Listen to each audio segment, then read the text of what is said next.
सद्गुरुनाथ भगवान की जय। जब गोवर्धन पर्वत की लीला हुई तो सारे ग्वाल गोपाल गोपियाँ नंद जी महाराज के पास आकर भगवान के विषय में चर्चा करने लगे।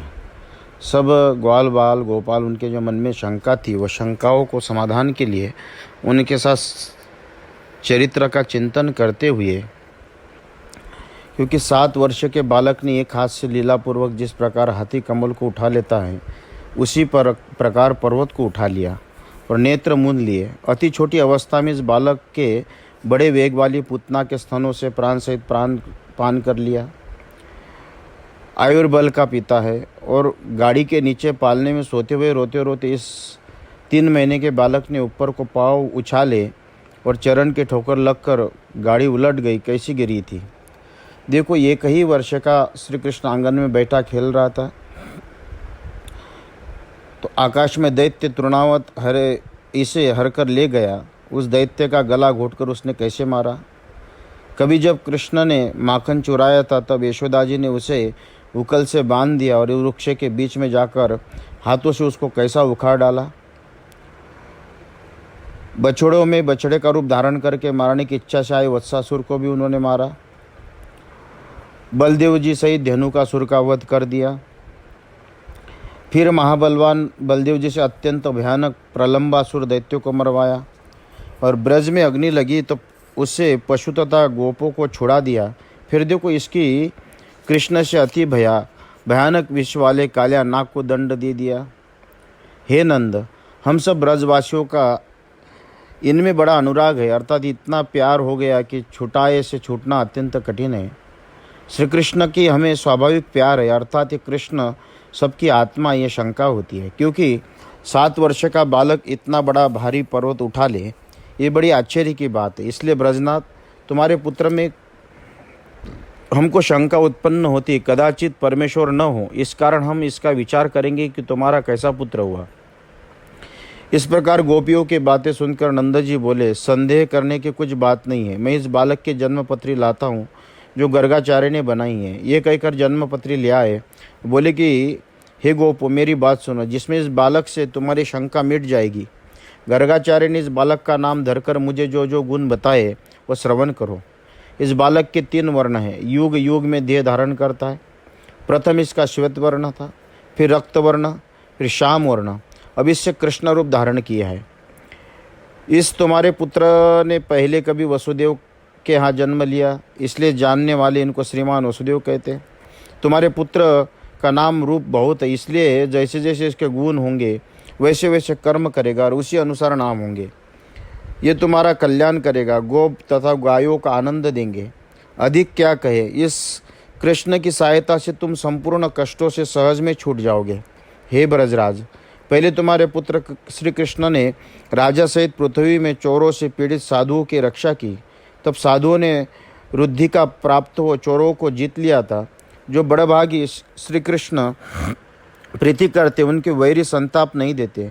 जिस प्रकार विष्णु भगवान के रक्षित देवताओं को असुर नहीं सता सकते, इसी कारण हे नंद, तुम्हारा यह पुत्र गुण शोभा कीर्ति प्रभाव इत्यादि नारायण के समान है। अतः इसके कानों में आश्चर्य मत मानना। इस प्रकार साक्षात गर्गाचार्य मुझसे कहकर अपने घर को चले गए। उसी दिन बड़े बड़े करने वाले श्री कृष्ण को मैं नारायण का अंश मानता हूँ। इस ब्रजवासियों ने गर्गाचार्य का वचन नंद राय जी से सुन प्रसन्न हो नंद जी की पूजा की और श्री कृष्ण चंद्र में उनकी शंका दूर हो गई। यज्ञ के नाश से क्रोधित हो इंद्र ने 7 दिन तक जब ब्रज पर मुसलधार वर्षा की, उस समय ब्रज में पत्थर पवन से पीड़ित ग्वाल बाल पशु और स्त्रियों को सभी शरण आए देख निज भगवान श्री कृष्ण चंद्र को दया आ गई और मुस्कुरा कर जिस प्रकार बालक सर्प की छतरी को उखाड़ डालता है, उसी प्रकार एक हाथ से गोवर्धन पर्वत को उखाड़ अपने हाथ पर धारण कर लिया। इंद्र के मौत को दूर करने वाले गौ के इंद्र भगवान वासुदेव हमारे ऊपर प्रसन्न हो। इति श्रीमद्भागवते महापुराणे दशम स्कंदे पूर्वार्ध भाषाटिकायां गर्ग गीत निरूपणम नाम षड्विंशतो अध्याय। कृष्णार्पणमस्तु। भगवान श्री कृष्ण चंद्र गोवर्धन पर्वत उठाकर जो ब्रज की रक्षा की थी, देवराज इंद्र ने जाकर सब बात कमल यवनी ब्रह्मा जी को सुनाई। तब ब्रह्मा जी बोले कि इंद्र, तूने बड़ा अपराध किया। पहले मैं भी उनके गोप ग्वाल बछड़ी इत्यादि हरकर अपनी बूढ़ी दाढ़ी पर धूल डाल चुका हूँ। और ये बात सुनकर स्वर्ग लोक के सुर भी गो और इंद्र चले और अपराध करने के कारण अत्यंत लज्जित हो। इंद्र ने एकांत में आकर सूर्य के समान तेज वाले किरीट को भगवान श्री कृष्ण चंद्र के चरणों में लगाया। अमित तेजस्वी श्री कृष्ण चंद्र का प्रभाव जिस प्रकार कानों से श्रवण किया था, उसी प्रकार नेत्रों से और उस समय त्रिलोकी ईश्वर मैं हूँ ये मत भी जाता रहा। तब देवराज इंद्र हाथ जोड़कर बोले, इंद्र ने कहा तुम्हारा स्वरूप शुद्ध सत्वगुणी है, अर्थात एक रूपी है, शांत सर्वज्ञ रजोगुण तमोगुण रहित है। माया का जो कार्य अज्ञान से जीवों को लग रहा है, यही संसार तुम्हारे स्वरूप में नहीं है। हे ईश, देह संबंध तुमको नहीं है, तो देह संबंध से किए हुए अन्य देह के कारण जो काम लोभाधिक है वो कहाँ से होगे। बहुधा ऐसे काम लोभाधिक जो अज्ञानी पुरुषों को होता है, तुम्हारे काम लोभाधिक तो नहीं है, परंतु जो भी धर्म की रक्षा और दुष्टों का मत दूर करने के लिए तुम दंड देते हो, तुम जगत के पिता गुरु और ईश्वर हो, नाश रहित दंड के ग्रहण करने वाले काल रूप हो। जीवों का हित करने के लिए और अपने को ईश्वर मानने वाले मान दूर करने के लिए अपनी इच्छापूर्वक रूप धारण कर लीला करते हो। तुम्हारी लीला में ही हमारे मान हो जाए, लोगों की वहाँ में जीवों का सत्यानाश हो जाता है। जो मुझ शरीर के अज्ञानी भी आपको जगत का ईश्वर मानते, भय के समान भी निर्भय आपका दर्शन कर शीघ्र ही ईश्वरत्व को मत त्याग कर देते हैं, गर्व को छोड़कर सत्पुरुषों की और तुम्हारी भक्ति में करते हैं। तुम्हारी सहज ही चेष्टा है, वही दुष्टों को दंडवत करते हैं। हे समर्थ, ऐश्वर्य के मद में डूबे हुए तुम्हारे प्रभाव को न जान तुम्हारा अपराध करने वाले मूढ़ चित्त मेरे ऊपर क्षमा करो। हे ईश्वर, फिर मेरी ऐसी बुद्धि न हो, यही मेरी प्रार्थना करता हूँ।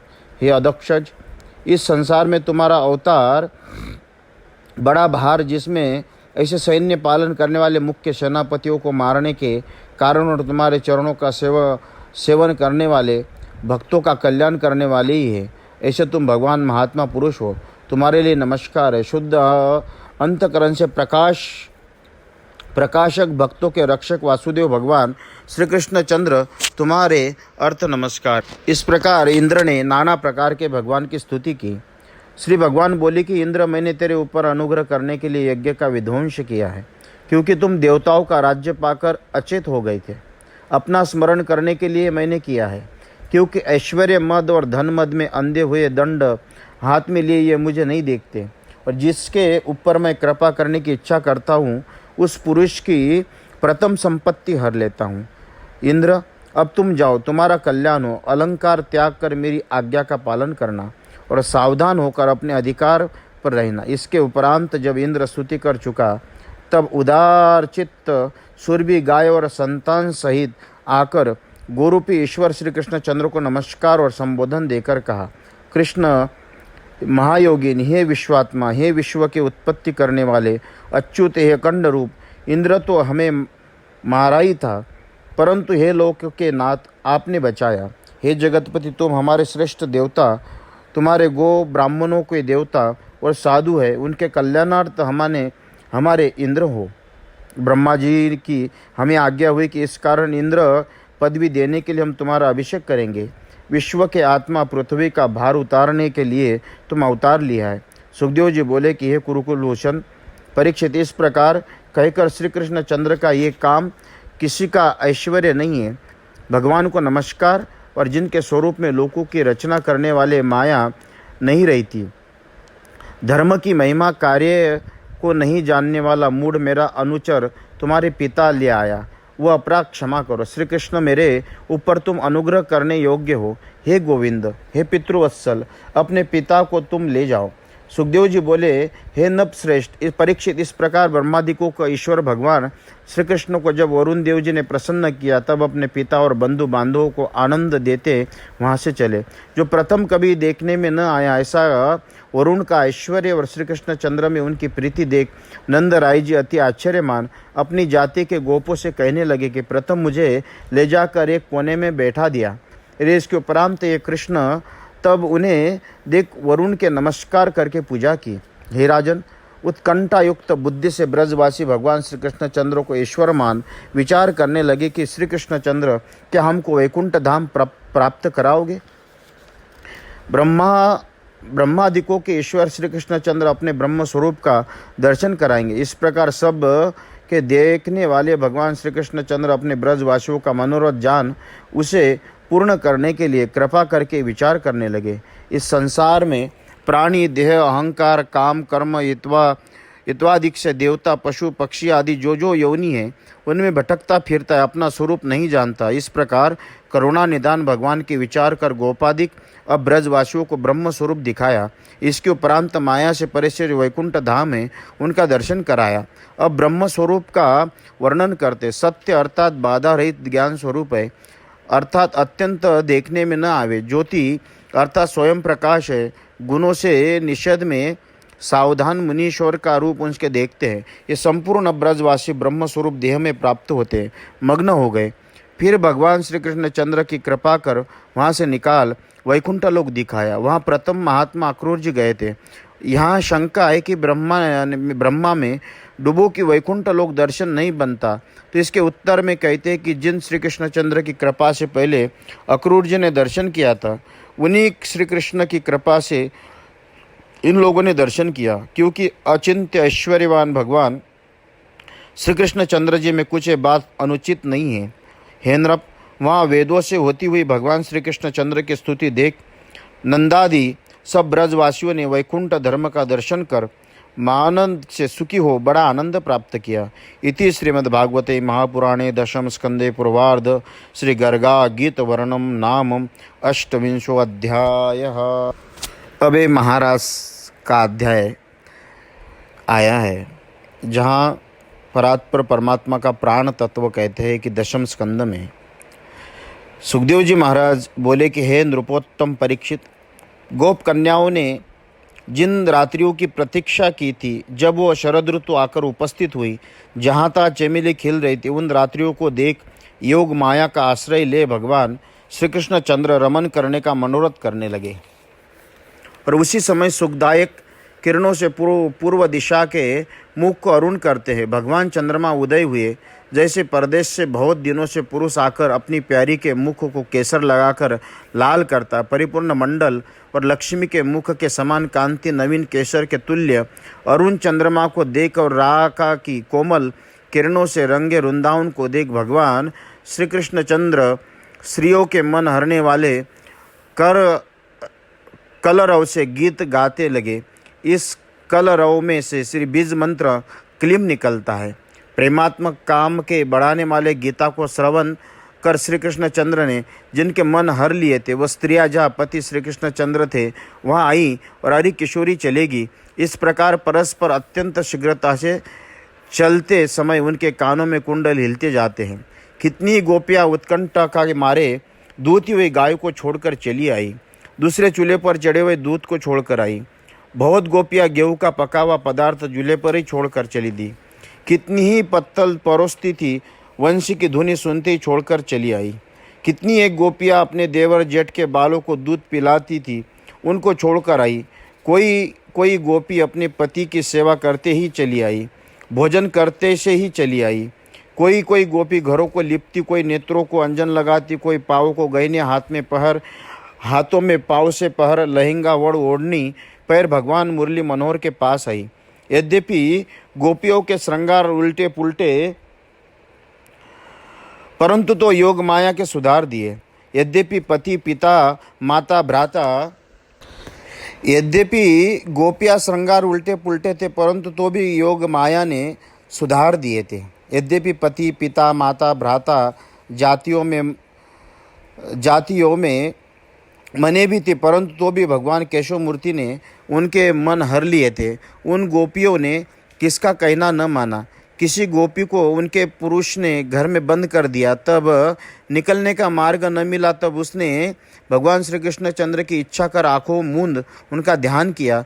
सहज ही ऐसे प्यारे के विराट रूप ताप से पाप जितने दूर हो गए और ध्यान में प्राप्त हुए भगवान श्री चंद्र को आलिंगन करके सुख से पुण्य से बंधन जिनके दूर हो गए, ऐसे अत्यंत विरह में दुख और कृष्ण की अत्यंत प्राप्ति के भोग से एक संग ही सब प्रारब्ध कर्म क्षीण हो जाने से मुक्त हुई। जार बुद्धि से परमात्मा श्री कृष्ण चंद्र को पाके बंधन जिनके कट गए, ऐसे गोपियों ने कृष्ण के बने देह को तत्काल ही त्याग दिया और दिव्य देह धारण कर सबसे पहले भगवान श्री कृष्ण चंद्र से मिली। ये सुनकर राजा परीक्षित बोले कि महाराज, ये गोपियाँ कृष्ण चंद्र को केवल जार मानती थी, ब्रह्मपन में उनको किंचित भी भाव नहीं था। फिर गुणमय बुद्धि वाले उन गोपियों के गुणों का प्रभाव संसार से कैसे छूट गया। सुखदेव जी बोले, राजन, ये बात मैंने आपसे प्रथम ही वर्णन की थी, जब शिशुपाल भगवान श्री कृष्ण चंद्र से शत्रु भाव रखता था तो भी मुक्ति को प्राप्त हुआ। तब प्रीति करने वाली गोपियों के तरने में क्या आश्चर्य है। हे नपश्रेष्ठ परीक्षित, अव्यय, अप्रमेय, निर्गुण और गुणों की नियतता श्री कृष्ण चंद्र का जो प्रकट होता है, उन सौ पुरुषों का कल्याण करने के लिए इस कारण भगवान श्री कृष्ण चंद्र को जी के समान कहना संभव नहीं है। काम, क्रोध, भय, स्नेह, एक भाव, सौहार्द जो पुरुष नित्य भगवान वसुदेव में करते हैं, वो पुरुष तन्मय हो जाते हैं। हे राजन, अजन्मा योगेश्वर के ईश्वर भगवान श्री कृष्ण चंद्र में तुम आश्चर्य मत करो, क्योंकि उनमें प्रेम करने से स्थावर ही संसार छूट जाता है। बोलने वालों में श्रेष्ठ भगवान श्री कृष्ण चंद्र ने ब्रज की स्त्रियों को अपने पास आई देख वानियों के विलास से मोहित कर उनसे कहा। श्री भगवान बोले, हे बड़भागिनी, भली आई हो, आओ, तुम्हारा क्या आदर करूं। ब्रज में तो कुशल है और यहाँ आई हो, इसका कारण क्योंकि ये भयानक रात्रि है, सिंह, व्याघ्रादि घोर प्राणियाँ फिरते हैं, इस कारण तुम अपने घर जाओ। हे सुमध्य में स्त्री जाति होकर यहाँ मत आओ। देखो, तुम्हारे माता पिता, पुत्र, भाता, पति तुमको बिना देखे ढूंढते होंगे, इसलिए बंधुओं को घबराहट मत करो, क्योंकि फुलवारी जिससे फूल रही है, चंद्रमा की किरणों से रंगा हुआ, यमुना के लगे हुए मंद पवन से हिलने वाले वृक्षों के पास से शोभायमान वन तुमने भली भांति देख लिया। इस कारण तुम ब्रज में जाओ और अब विलंब मत करो। तुम पतिव्रता हो, पतियों की सेवा करो, और क्योंकि वो बछड़े रंभाते होंगे, बालकों को दूध पिला और गायों को दुहो, अथवा मेरे स्नेह से वशीभूत अंतकरण से तुम आई हो, सो तुमको योग्य ही, क्योंकि सब जीव मुझसे प्यार करते। हे मंगल रूपिनियों, निष्कपट होकर पतियों की सेवा करो, देवरों की सेवा करो और पुत्रों को पोषण करो, यही स्त्रियों का परम धर्म है। यदि कदाचित अपना पति खोटे स्वभाव युक्त हो, दुर्भाग्य हो, अथवा रुद्ध हो, मूर्ख हो, रोगी हो, दरिद्री हो, तो भी स्वर्ग की जिनकी चाहना है, ऐसे स्त्रियों को त्यागने योग्य नहीं है, और पतित हो तो त्यागने योग्य ही है। कलयुग की स्त्रियों को उपपति के सेवन करने से स्वर्ग नहीं मिलता, वरन यश जाता है। इसलिए उपपति का सेवन तुच्छ है, दुख का देने वाला है और सर्वत्र निंदा के योग्य है। जिस प्रकार भाव मुझ में श्रवण कर, दर्शन, ध्यान, कीर्तन से रहता है, वैसे ही आप रहने से नहीं होता। इसलिए अपने घर जाओ। श्री कृष्ण चंद्र के इस कारण गोपियों से जाओ जाओ कहे कि मैं इनसे कहूँगा तुम मेरे साथ विहार करो, ये गालियाँ देगी और निकट भी न आवेगी। इससे प्रथम ही उनके मान खंडन कर, फिर वह आप ही मेरा पल्ला पकड़ेगी। सुखदेव जी बोले, हे परीक्षित, इस प्रकार गोपियों के गोविंद श्री कृष्ण चंद्र का वचन श्रवण कर अत्यंत दुखित हुई। मनोरथ के सिद्ध न होने से बड़ी चिंता करने लगी। चिंता से श्वास से कुंदरू के फल के समान उनके अरुण वोट ऊपर गए और अपने मुखों को नीचा कर चरण अंगूठी से धरती पर लिखने लगी। रुदन के कारण नेत्रों से कंजल सहित जो आंसू निकल रहे थे, उनके कुचों की केशर धुल गई। तब अत्यंत दुख के कारण गोपी चुपचाप होकर खड़ी हो गई। जिनके लिए गोपियों ने सब घर बार छोड़ दिया, उन अपने परम प्रीतम श्री कृष्ण चंद्र के कठोर वचन सुन प्रेम भरी गोपियां रोने लगी और आंसुओं से पूर्ण नेत्रों को पोंछ कुछ क्रोधित हो गदगद कंठ से बोली कि हे समर्थ,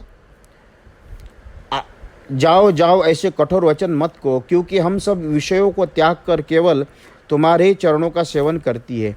हे दुराग्रही, हमको मत त्यागो। जैसे आदि पुरुष भगवान की शरण सर्व त्याग कर मुमुक्ष लोग जाते हैं तो मुमुक्ष पुरुषों को वो बसते हैं, उसी प्रकार तुम्हारे लिए सर्वस्व त्याग कर हम आई हैं, इसलिए हमारा सेवन करो, त्यागो मत। हे धर्मवेत्ता कृष्ण, पति पुत्रों सुतों की सेवा करो, वो स्त्रियों का परम धर्म है। यह जो तुम्हारे कहा हमारी धर्म सुनने की इच्छा नहीं है, क्योंकि हमें चाहना नहीं है। तुम धर्म के उपदेश करने वाले नहीं हो, किंतु देहधारियों के प्यारे हो। आपने कहा पति आदि की सेवा करता है धर्म है, सो आत्मा सहित पति आदि प्रिय लगते हैं। स्त्री को पति प्यारा लगता है, आत्मा से लगता है, सो आत्मा जब निकल जाता पीछे इस देह को बांधकर ले जाते हैं और जला देते, सो सबके आत्मा तुम हो।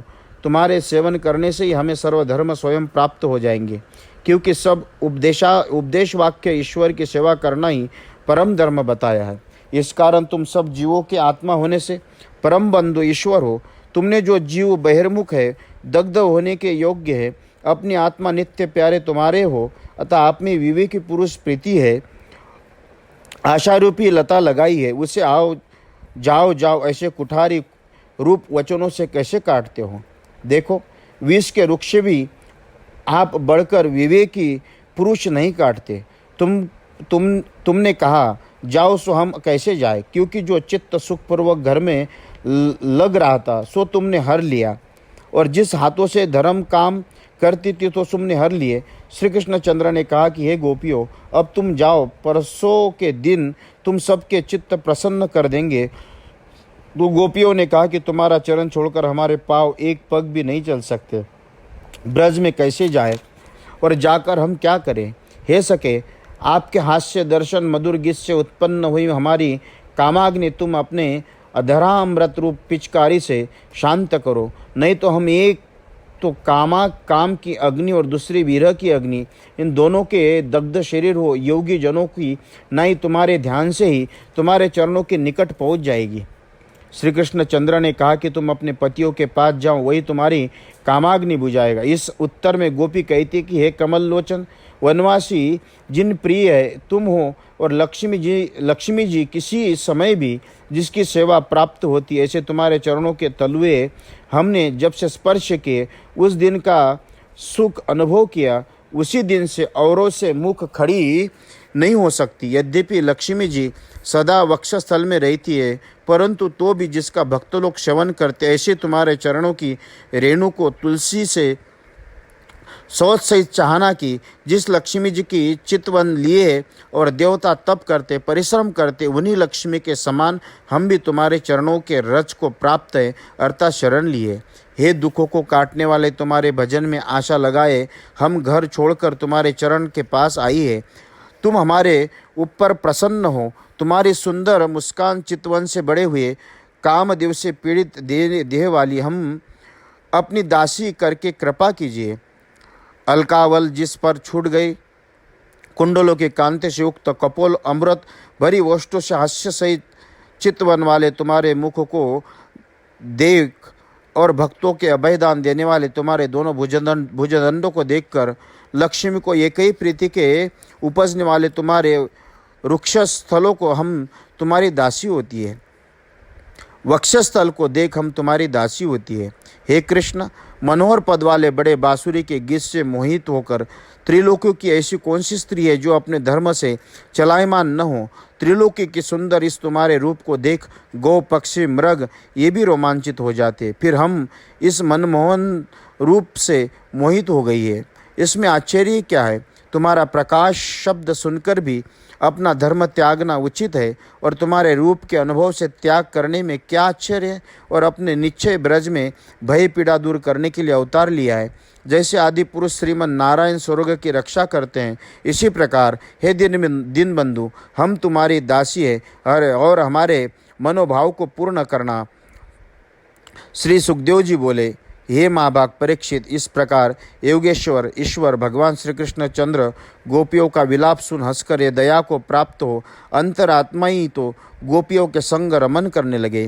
प्यारे श्री कृष्ण चंद्र की चितवन से प्रफुल्लित मुख वाली इकट्ठी हुई गोपियों के सहित उदार जिनकी चेष्टा और उदार जिनकी हंसनियाँ कुंडलिनी असमान कांति वाले दांतों से श्री कृष्ण चंद्र ऐसे शोभायमान लगने लगे जैसे तारागण सहित चंद्रमा शोभायमान लगता है। गोपियाँ जिनका गान करे और स्त्रियों के सैकड़ों यूथ पालन करे, ऐसे भगवान श्री कृष्ण चंद्र स्वयं गान करते वैजयंती माला पहने वन को शोभायमान करते विहार करने लगे। शीतल बालू के बिछाने वाले यमुना जी के पुलिन में गोपियों के सहित आकर रमन करने लगे। वहीं यमुना जी की लहर का आनंद और कमलों की सुगंध सनी वायु से अत्यंत प्रसन्न हुए। भुजाओं को पसारना, साथ में खेलना, उस हाथ में नाना प्रकार की क्रीड़ा, चितावन और हंसियों के ब्रज सुंदरियों को भगवान अपने मनोकामनाओं को पूर्ण करते हुए इस प्रकार महात्मा श्री कृष्ण चंद्र ने जिन्होंने प्राप्त किया, ऐसी गोपियाँ मानवती होकर पृथ्वी स्त्रियों में अनेक अपने अधिक मानने लगी। ब्रह्मा और महादेव के वश करने वाले भगवान श्री कृष्ण चंद्र उन गोपियों को सौभाग्य के मत से अपने अधीन देख उनका गर्व दूर करने और कृपा करने के लिए उस रास मंडल ही अंतर्धान हो गए। क्योंकि श्री कृष्ण चंद्र ने विचार की अभी तो कुछ रास का प्रारंभ ही हुआ है, शेर में पौन भी नहीं है और इन्हें मान गए तो ऐसे लाखों गोपियाँ पाँव पड़ता फिरूँ तो वर्षा लग जाए, फिर रास कैसे होगा। इस कारण उनका मान भंग करने के लिए अंतर्धान हो गए, अथवा जो प्यारी थी उनका मान घटने लगा। देखो हमको भी श्री कृष्ण बारंबार देखते हैं, साधारण को मान बड़ा कि प्यारा है, इससे हमारे अधीन है, सो दोनों का मान समान करने को भगवान श्री कृष्ण चंद्र अंतर्धान हो गए। इति श्रीमद्भागवते महापुराणे दशम स्कंदे पूर्वार्ध भाषाटिकायां रास क्रीड़ायां कृष्णांतर्धान नामो एकोनत्रिशोऽध्यायः। सुखदेव जी महाराज बोले, जिस समय भगवान श्री कृष्ण चंद्र रास मंडल में से अंतर्धान हो गए, उस समय तत्काल ब्रज की स्त्रियां तथा गोपियां उनको देख बिना अत्यंत व्याकुल हो गई। जिस प्रकार हाथी को देख बिना हथनियों के व्याकुल हो जाते, श्री कृष्ण चंद्र की चलनी, स्नेह भरी मुस्कान, विशाल पूर्वक चितवन, मधुर बोलने की क्रीड़ाओं में मन जिनके लग रहे, ऐसी गोपियां तन्मय हो गई अतः उनकी लीला का अनुकरण करने लगी। श्री कृष्ण चंद्र का गमन, हास्य भरी चितवन, मधुर वाणियों के विहार कर प्यारों में आरूढ़ हो श्री कृष्ण चंद्र का रूप बनकर कहने लगी कि मैं कृष्ण हूँ, मैं कृष्ण हूँ, इस प्रकार चेष्टा करने लगी। इसके उपरांत संपूर्ण गोपियाँ मिल श्री कृष्ण चंद्र का ऊंचे स्वर से गान करने लगी। मत वाले वन में ढूंढने लगी। सब प्राणियों में आकाश में तुल्य व्यापक जो श्री कृष्ण चंद्र है उनकी वृक्षों से पूछने लगी, पीपल से पूछने लगी, वट से पूछने लगी। नंद का पुत्र श्री कृष्ण प्रेम भरे चितवन और हंसी करके हमारा चित्त चुरा कर ले गया। यदि आपने देखा हो तो हमको अत्यंत दुखी जान कृपा पूर्वक बता दो। कोई बोली, अरे ये क्या बताएगा, ये तो अश्वत्थ है, इसकी तो जड़ थोड़ी सी ऊपर रही है, सो वह ऐसी चिंता किया करता है कि कहीं ऐसे पवन ना आ जाए जो हमें उखाड़ कर फेंक दे। कोई बोली, अरे यही पीपल नारायण रूप है, नारायण भक्तों के कार्य में मग्न रहते हैं, सो हमें क्या बताएंगे। न्योग्र शिव का रूप है, सो ये योग में मग्न रहते हैं, हमको क्या बताएंगे। हे कुर्बक, हे अशोक, हे नाग, हे पुन्नाग, हे केसर, हे चंपे, हे मालती, गर्भहरण करने वाली जिसकी मुस्कान ऐसा बलराम का छोटा भाई कृष्ण कहीं तुमने देखा है। फिर रामानुजो कहा कि कई बड़े भाई का प्रसाद भांग के चुल्लू में तो नहीं गिरा जो हमारी ये रक्षा करते फिरते। कोई बोली, अशोक से क्या पूछती हो, ये तो आप अशोच है, सो पराये सोच को क्या जाने। कोई वन में कहती कि तुलसी कल्याण रूपिणी है, गोविंद को चरणों को अत्यंत प्यारी और भोरे जिसके गुंजार करते हैं, ऐसी तुम्हारी माला को पहने तुमने अपने अत्यंत प्यारे श्री कृष्ण चंद्र को कहीं देखा। हे मालती, हे मल्लिके, हे युतिने, हे जाति, क्या आपने कहीं भगवान श्री कृष्ण चंद्र को देखा। हाथ से छुटकने से तुम्हारी प्रीति उत्पन्न करती इसी मार्ग से गए हैं। हे आम, हे चिरौंजी, हे कटहर, हे विजयसार, हे कचनार, हे जानम, हे बेल, हे मोलसिली, हे सपरी और हे लोटन कदम्ब, तुम परोपकारी यमुना तीरवासी हो, इस कारण हमें बता दो कि तुमने कहीं श्री कृष्ण चंद्र को जाते हुए देखा। जब किसी ने उत्तर नहीं दिया तो एक गोपी बोली कि पृथ्वी से पूछो कि हे पृथ्वी, ऐसा तूने क्या तप किया जो केशव भगवान का चरण स्पर्श हुआ। जिससे तुम आनंद सहित रोमांच हुए, जिसके कारण तो सुंदर लगती है, यह आनंद प्यारे का चरण लगने के कारण हुआ है। अथवा वामन जी ने तुझे 3 पग नापी है, अथवा उससे पहले वाराजी ने तुझे दाढ़ पर रखकर ले आए, तब का आनंद है। परंतु वह आनंद तो पुराने पड़ गए। अभी प्यारे का चरणारविंद तूने स्पर्श किया है, तूने निश्चय देखा है, सो हमें बता दे। हे सखी, हे हरिणी स्त्री, अच्युत श्री कृष्णचंद्र प्यारे को संग लिए अपने अंगों से तुम्हारे दृष्टि को आनंद देते हैं, यहाँ आए, क्योंकि श्री कृष्णचंद्र की प्यारी जो अंग के संग है, इसी प्रकार कुचों की केसर से रंगी हुई कुंद की माला की सुगंध यहाँ आती है। हे मृगनयनी, हमारी बात का ऐसा अनादर की इस ओर से दृष्टि भी फेर ली, फिर बोले कि तुम्हारा क्या अपराध। नहीं, जब विधाता वाम होता है तो सब ठोर अपमान ही अपमान होता है। आगे बढ़कर वृक्षों से कहने लगी कि हे वृक्षों, प्यारी के कंधे पर भुजाओं का धारण किए, दूसरों के हाथ में कमल लिए या फिरते तुलसी संबंधी मदोन्मत्त भौरे जिनके पीछे जाया करते, ऐसे भगवान श्री कृष्णचंद्र ने स्नेह भरी चितवन से क्या तुम्हारी दंडवत यहाँ आकर कर ली है।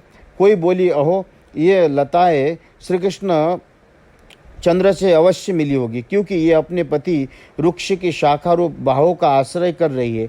इसको ज्ञात होता है कि ये अवश्य हमारे प्यारे श्री कृष्ण चंद्र के नख इनमें लगे हैं, इस कारण रोमांच हुआ है। वृक्षों के समागम में ऐसा रोमांच नहीं होता।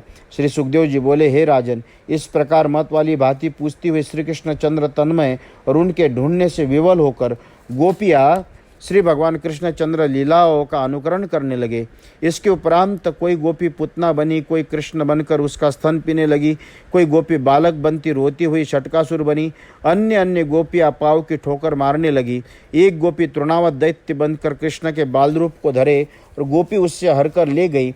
एक गोपी घुंघरू बांधकर पावों के घसीटती हुई घुटनों को चलने लगी। 2 गोपियाँ कृष्ण बलदेव बनी और कोई गोपी गोप बनी, वत्सासुर बन उसको मारने लगी। एक गोपी बकासुर बनी, उसे और गोपी ने मार दिया। जैसे भगवान श्री कृष्णचंद्र दूर चरती हुई गायों को बुलाते हैं, उसी प्रकार गोपी गायों को बुलाकर श्री कृष्णचंद्र का अनुसरण करने लगी। एक बांसुरी बजाकर क्रीड़ा करती है और गोपियों में धन्यवाद देती है। एक गोपी गोपी के कंधे पर हाथ धरकर कहने लगी, मेरी मनोहर नृत्य नीलाओं को तुम देखो। इस प्रकार कहे श्री कृष्णचंद्र में जाकर उनका मन लग गया। कोई गोपी, पवन वर्षा से भय मत करो, मैं तुम्हारी रक्षा करूंगा। इस प्रकार कहे हाथ से यत्न करके जैसे गोवर्धन पर्वत भगवान श्री कृष्णचंद्र ने उठाया था, उसी प्रकार अपनी ओढ़नी को ऊंची उठा लिया। हेन्द्रप, एक गोपी गोपी के ऊपर चढ़ पाव सिर धर एक गोपी ने कहने लगी, हे दुष्ट सर्प, तू यहाँ से निकल जा, क्योंकि मैं दुष्टों को दंड देने वाला उत्पन्न हुआ हूँ। उस समय एक गोपी बोली कि गोपियों, इस वन में अत्यंत भयानक अग्नि लगी है। ऐसे नाना प्रकार के उस परात पर परमात्मा ने का सारी गोपियाँ आपस में वर्णन करने लगी। ऐसे ढूंढती सारी गोपियाँ भगवान कृष्ण के चरण चिन्हों को, महात्मा आनंद जी के बेटे का ये चरण निश्चय है, इस प्रकार खोज लगने लगी। इस प्रकार अबला गोपी चरणों के खोजने से श्री कृष्ण चंद्र को जानने का मार्ग ढूंढने लगी। आगे जाए श्री कृष्ण चंद्र के चरणों को खोजते प्यारी के चरणों को खोज देख दुखी हो ये कहने लगी, श्री कृष्ण चंद्र के संग ये कौन गई है, किसके चरण हैं, जिसके श्री कृष्ण के कंधे पर हाथ धरा है। जिस प्रकार हाथी हथनियों को ऊपर सूंड धर लेता है, निश्चय भगवान श्री कृष्ण चंद्र का और निशानाथ चंद्रमा की चांदनी का प्रकार जहाँ तक था वहाँ गोपियों ने ढूंढा और आगे वृक्षों की छाया का अंधेरा देखकर लौट आई। श्री भगवान श्री कृष्ण चंद्र ने मन लगाए कृष्ण संबंधी बातें और उन्हीं की लीला करती तन्मय हो उन्हीं के गुणगान करने लगी। वियोग में उनके अपने घर की भी सुध न रह गई। इसके उपरांत सब लौट यमुना जी के पुलिन में आकर भगवान ने श्री कृष्ण भगवान के चरणों में ध्यान करने लगी। संपूर्ण गोपियाँ मिलकर कृष्णचंद्र के गुणगान गाने लगी। इति श्रीमद्भागवते महापुराणे दशम स्कंदे पूर्वार्ध भाष्याटिकायां रास क्रीड़ायां कृष्णान्वेषणं नाम 300 अध्यायः। ये गोपी गीत है। इस गोपी गीत को रोज गाने से हृदय शुद्ध होता है और पवित्र होता है कहते हैं। जिसको हृदय की बीमारी है वो भी अगर कोई व्यक्ति गोपी गीत श्रवण कर ले, पाठन कर ले तो उसका बड़ा महत्व बताया। गोपियों ने परमात्मा के साथ संवाद करते हुए उसको किस तरह से संबोधन किया, सारी गोपियाँ प्रार्थना करने प्रेम से। इसके उपरांत संपूर्ण गोपी कहने लगी, हे प्रीतम, तुम्हारे जन्म लेने से ये ब्रज अत्यंत शोभायमान लगता है और आपके प्रकट होने के कारण यहाँ लक्ष्मी जी सदा वास करती है। इस प्रकार सब ब्रज में आनंद हो रहा है। हे प्यारे, तुम्हारे लिए प्राण धारण किए तुम्हारी दासियाँ तुम्हें ढूंढती फिरती है। हे सूरनाथ, शरद ऋतु के सरोवर में भले प्रकार उपजे श्रेष्ठ कमल के भीतर की शोभा को चुराने वाली तुम्हारी दृष्टि की बिना मोल की हम दासी है, सो उनको तुम क्यों मारते हो? यदि तुम कहो कि हम क्या मारते हैं, तो क्या शस्त्र से ही मारते, दृष्टि से नहीं मारते? क्या इसी से तुमने दृष्टि से हमारे प्राण हर लिए? उनके देने के कारण शीघ्र ही हमें दर्शन दो। इसी प्रकार हमारे नेत्र चोर तेरी रूप माधुरी की लूटने में पड़े हैं और आप ही बन गए। कपोल को देख फिर उनसे भी सुंदर नासिका में लगे, फिर अधर चिंबुक गए। अब अंग एक से सुंदर है, हम भले प्रकार देखने में भी न पाई। अब तो हमारे नेत्र तुम्हारे रूप में बन गए, इस प्रकार छूट नहीं सकते। हे लाल, आपने बारंबार मृत्यु से रक्षा की, अब क्यों कामदेव को भेजकर दृष्टि से मारते हो? क्योंकि विष से जल से मृत्यु थी, उसी से रक्षा की, फिर अगासुर से बचाया। इंद्र से महाघोर वर्षा और पवन चलाया, उससे रक्षा की। बिजली की आग तथा रुतासुर से बचाया। मई के पुत्र वेमासुर से और अन्य समस्त भय से बचाया। फिर अब किस लिए हमको छोड़ते हो? तुम यशोदा के पुत्र नहीं हो, क्योंकि यशोदा के पुत्र होते तो माँ पर पुत, पिता पर घोड़ा और बहुत नहीं तो थोड़ा थोड़ा कुछ भी तो अपनी जाति का पक्ष आता। सब देहधारियों की बुद्धि है साक्षी हो। ब्रह्मा ने विश्व रचना को जब प्रार्थना की, तब से श्री कृष्ण तुम यादवों के कुल में प्रकट हुए, और जब ब्रह्मा जी ने आपको रक्षा करने के लिए कहा, तब उससे ये कहा ही दिया होगा कि सबकी तो रक्षा करनी है और गोपियों को जला जला कर मारना, सो ब्रह्मा तो ब्राह्मण है, इस कारण वो ऐसा अधर्म क्यों बताएगा? हे यादव श्रेष्ठ, हे एकांत, संसार के भय से तुम्हारे चरण सेवन करने वालों को जो पुरुष है, उसको अभय दाता, कामनाओं को देने वाले और लक्ष्मी का हाथ पकड़ने वाले जो तुम्हारा हस्तकमल है, सो हमारे माथे पर धरो। हे सखे, हे वीर, हे ब्रजवासियों का दुख हरने वाले, अपने जनों का गर्व दूर करने वाली तुम्हारी मुस्कान की हम दासी है, उनका सेवन करो। तुम्हारी पहली स्त्रियाँ हम हैं, उनको अपना मुख कमल दिखाओ। प्रणत अर्थात नम्र देहधारियों के पापों को दूर करने वाले, गायों के पीछे चलने वाले, शोभा के स्थान काली के फन पर नृत्य करने वाले आपके चरण कमल है, उनको कृपा पूर्वक हमारे कुचों पर धरकर काम की मन की जो व्यथा दूर करो। हे कमल दल लोचन, हे वीर, सुंदर वाक्य वाली गंभीर वाणी से मोहित हुई हम दासियों को अधरामृत पिलाकर जीवनदान दो। आपके विरह में हमारे प्राण जा चुके, परंतु आपके कथामृत को पान करते हुए सुकृति जनों में हम बचा लिया है, क्योंकि संसार में तृप्त पुरुषों को जिलाने वाले ब्रह्मादिक जिसकी स्तुति करे, ऐसे पापों को दूर करने वाले मंगल रूप शांत तुम्हारी कथामृत अमृत को जो पुरुष पृथ्वी में कहते हैं, वो बड़े दाता है। जब तुम्हारी कथा करने वाले धन्य हैं, जो तो तुम्हारा दर्शन करते हैं, उनका जो कहना ही क्या है। इससे अब दया करके दर्शन दो। हे सौम्य कपटी, तेरी मुस्कान सहित मुख प्रेम भरी चितावन और ध्यान में मंगल रूप तुम्हारा विहार हृदय को स्पर्श करने वाली एकांत की बातें हमारे मन को क्षोभ करती है। हे नाथ, जिस समय गो चराने को आप ब्रज में जाते हो, तब तुम्हारे कमल के तुल्य सुंदर चरण कांकरी तृण अंकुर लगाकर कष्ट पाते, इसलिए हे कांत हमारा मन चंचल होता है। ऐसे सो इस प्रकार प्रेम रखने वाले दासियों पर भी आप दया नहीं करते।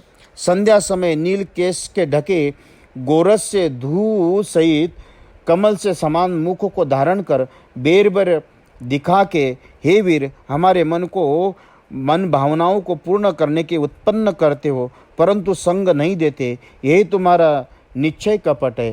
काम की पीड़ा को दूर करने वाले, आप नम्र देहधारियों को कामनाओं को देने वाले, जिनका ब्रह्मा जी ने पूजन किया, पृथ्वी को शोभायमान करने वाले, आपत्ति में ध्यान से पीड़ा दूर करने वाले, सेवा में सुखरूप ऐसे अपने चरण कमल को हमारे कुंचों पर धरिए। हे वीर, काम को बढ़ाने वाला, शोक को दूर करने वाला, शोर भरी बसती हुई बांसुरी भले प्रकार चुंबित मनुष्यों के चक्रवर्ती और आदि सुख का भुलाने वाला एवं सुखदायक आपका अधरामृत है, सो हमारे रोग शांत करने को दीजिए।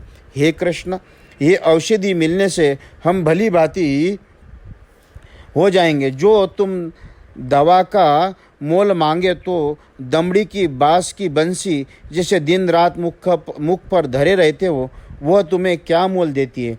और जो तुम कहो कि तुम कुपथ्य करती हो, अर्थात तुम अभी गैया मैया भाई और पत्यादिकों को वासना का कुपथ्य करते हो, अतः कुपथ्य करने वालों को दवा न देते हो, सो प्यारे तुम्हारी औषधि ये सब दूर कर देगी। तुम हमें पिलाओ सो तो सही।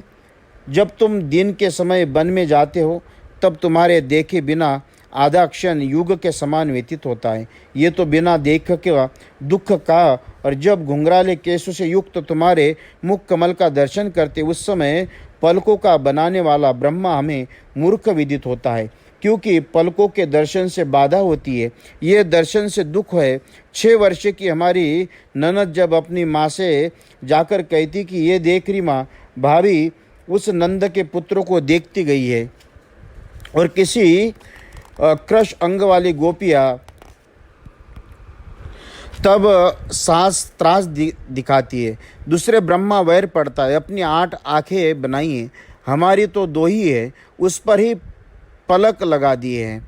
और पति पुत्र वंश के बंधु बांधवों का त्याग तुम्हारे गीत से मोहित होकर हम तुम्हारे पास आई थी, और गान की गतों को और हमारे आगमन को जानने वाले हे अच्युत, हम तुम्हारे निकट आई है। सो कपटी, रात्रि में आई हुई स्त्रियों का तुम बिना ऐसा कौन सा है जो त्यागेगा। कामदेव का प्रकट करने वाला एकांत का संकेत देख, और हंसी सहित मुख तथा प्रेम की चितवन देख, और लक्ष्मी के रहने का स्थान तुम्हारा वक्षस्थल देखकर हमको बड़ी चाहना हुई, एवं हमारा मन भी मोहित हो गया। अंग अर्थात श्री कृष्ण तुम्हारा प्रकट होना ब्रजवासियों और वनवासियों को दुख का दूर करने वाला तथा अतिशय करके विश्व का मंगल रूप है। इस कारण तुम्हारे दर्शन बिना व्याकुल हमें अपने भक्त जनों की मन की पीड़ा दूर करने वाले गुप्त औषधि दो। कृपणता मत करो, ये हम जानती है कि हम औषधि तुम ही जानते हो। कठोर वक्षस्थल पर तुम्हारे चरण कमलों का भय हम भय से धीरे धीरे धारण करती है, क्योंकि वही कोमल चरण प्राणों को गड़े न पड़ जाए, तब तुम उन चरणों को वन में उठा उठा कर फिरते हो। क्या चरणों में कांटे कंकड़ी लगकर खेद नहीं होता? जब विचार करती हो तो तुम अपना जीवन धन मानने वाली हमारी बुद्धि मोहित हो जाती है। हे परंतु इस प्रकार इतना तो कहो कि अरे गोपिया तुम कहाँ हो? मैं तो पुलिन में लताओं में नीचे सुखपूर्वक बैठा हूँ। इति श्रीमद्भागवते महापुराणे दशम स्कंदे पूर्वार्ध भाषाटिकायां रास क्रीडायां गोपी गीतम नामेकं 300 अध्यायः।